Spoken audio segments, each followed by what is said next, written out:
DNA news Nashik, शोध सत्याचा।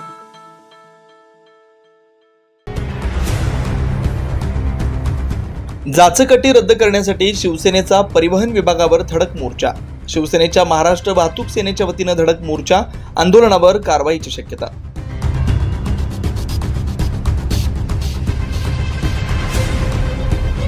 शिवसेनेच्या महाराष्ट्र वाहतूक सेनेच्या वतीने सोमवारी दिनांक 19 मे रोजी पेठ रोडवरील प्रादेशिक परिवहन विभागाच्या कार्यालयावर जोरदार धडक मोर्चा काढण्यात आला।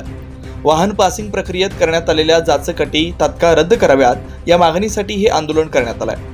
या मोर्चाचं नेतृत्व शिवसेना उपनेते सुधाकर बडगुजर, माजी मंत्री बबनराव घोलप, संपर्क प्रमुख दत्ता गायकवाड, जिल्हा प्रमुख DG सूर्यवंशी, वाहतूक सेना संपर्क प्रमुख देवानंद बिरारी आणि उत्तर महाराष्ट्र अध्यक्ष अजिम सय्यद यांनी केलं। संघटनेच्या वतीने एक निवेदन प्रादेशिक परिवहन अधिकाऱ्यांना देण्यात आले। यावेळी प्रादेशिक परिवहन विभागाकडून नव्याने 16 अंकी स्पीड गव्हर्नर बसवण्याचे आदेश काढण्यात आले। मात्र 2016 सालीच वाहनधारकांकडून 18 ते 20 हजार रुपये खर्च करून स्पीड गव्हर्नर बसवण्यात आले असून दरवर्षी त्याचे नूतनीकरण प्रमाणपत्र सादर केले जात आहे। अशा स्थितीत नव्याने स्पीड गव्हर्नर बसवण्याची अट अन्यायकारक असल्याचं आंदोलकांचं म्हणणं आहे। वाहनधारकांच्या हेडलाईट सेटिंग तपासणीसाठी RTO पासून 7 किलोमीटर अंतरावरील खास केंद्रावर पाठवलं जात असल्याबाबतही आक्षेप नोंदवण्यात आला। शाळा प्रशासन परवाना नूतनीकरणासाठी नाहरकत प्रमाणपत्र देत असल्यामुळे वाहनधारक अडचणीत सापडतात, त्यामुळे ती अटही रद्द करावी अशी मागणी आंदोलकांनी केली। या मोर्चा दरम्यान महाराष्ट्र पोलीस अधिनियम कलम 37(1)(3) अंतर्गत लागू असलेल्या मनाई आदेशाचं उल्लंघन करण्यात आल्याची प्राथमिक माहिती पोलिसांकडून मिळते।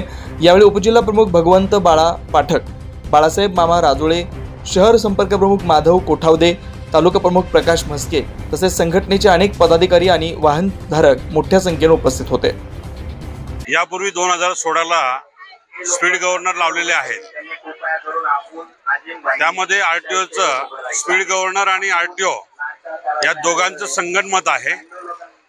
स्पीड गव्हर्नर कंपल्सरी केला म्हणजे त्यांची एक एजन्सी आहे, त्यांच्याकडे जायचं आणि 24,000 रुपये घेऊन ते स्पीड गव्हर्नर लावायचं। पण 2016ला लावलेलं स्पीड गव्हर्नर मग निकामी करायचं का? तुमची अमेंडमेंट जर झाली असेल, 2016ला जर स्पीड गव्हर्नर लावलेला असेल तेच कंटिन्यू केलं पाहिजे। नवीन स्पीड गव्हर्नर लावण्याची गरज नाही। जर तुम्हाला असं वाटतंय, RTOला जर असं वाटतंय की स्पीड गव्हर्नर लावला पाहिजे, मग स्कूल व्हॅन ज्यांनी मॅन्युफॅक्चरिंग केलेली आहे, मॅन्युफॅक्चरिंग कंपनीला तुम्ही कंपल्सरी केलं पाहिजे। तुम्ही त्या ठिकाणी आर्थिक व्यवहार करून तुम्ही ह्या लोकांना फसवतात, त्यापेक्षा कंपनीच्या धोरणामध्ये तुम्ही बदल केला पाहिजे। जे मॅन्युफॅक्चर कंपनी आहे त्यांनी ते स्पीड गव्हर्नर लावून दिला पाहिजे। पण अशा अन्यायकारक परिस्थितीमध्ये हे स्कूल व्हॅनमध्ये काम करणारे सर्व लोक, सर्व ड्रायव्हर लोक, सर्व पालक लोक, विद्यार्थी लोक हे एकमेकाच्या सहकार्याने स्कूल बस व्हॅन चालवतात आणि त्यामध्ये कुठेतरी बाधा आणण्याचं काम RTO करतोय। त्यामुळे RTO ऑफिसचा, RTO कार्यालयाचा निषेध करण्यासाठी आज या ठिकाणी मोर्चा मोठ्या संख्येने उपस्थित झालेला आहे।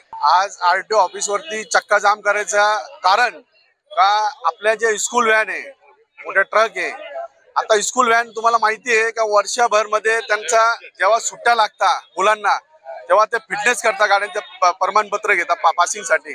आपण 2016ला आपण यांना कमीत कमी 3,500 गाड्यांना आपण जे प्रायव्हेट चालत होते गाड्या त्यांना आपण परमिट करून दिला, शासनाला आपण त्याचा कर भरतोय या शाळेच्या गाड्या। पण त्या टायमिंगला आपण तो जो स्पीड गव्हर्नर लावलेला होता, तो स्पीड गव्हर्नर आमच्याकडनं 18,000 रुपये ते स्पीड गव्हर्नरचे घेतले। त्या बाहेरचे प्रायव्हेट कंपन्या आहे आणि त्या कंपन्या दाखवणारे आम्हाला RTO। पण यांनी त्या 18,000 रुपयाचा स्पीड गव्हर्नर आम्हाला दिल्यानंतर आता दरवर्षी आम्हाला जेव्हा फिटनेस करायचं असतं गाडीला, त्याचे ते प्रमाणपत्र द्यायचं, कारण की त्याची गरज पडत नाही, त्याच्या प्रमाणपत्राचे पैसे घेता। आणि आता त्यांनी या वर्षी नवीन अट आणलेली आहे का तुम्हाला 16 अंकी जे स्पीड गव्हर्नर लागणार आहे ते तुम्हाला नवीन लावा लागेल किंवा त्याचा एक पत्र घ्यावं लागेल। ते पत्र घ्यायला आमच्या लोकांना 3,000 रुपये मागले जातात। त्या स्पीड गव्हर्नर वाले जे प्रायव्हेट त्यांनी आणलेले आहे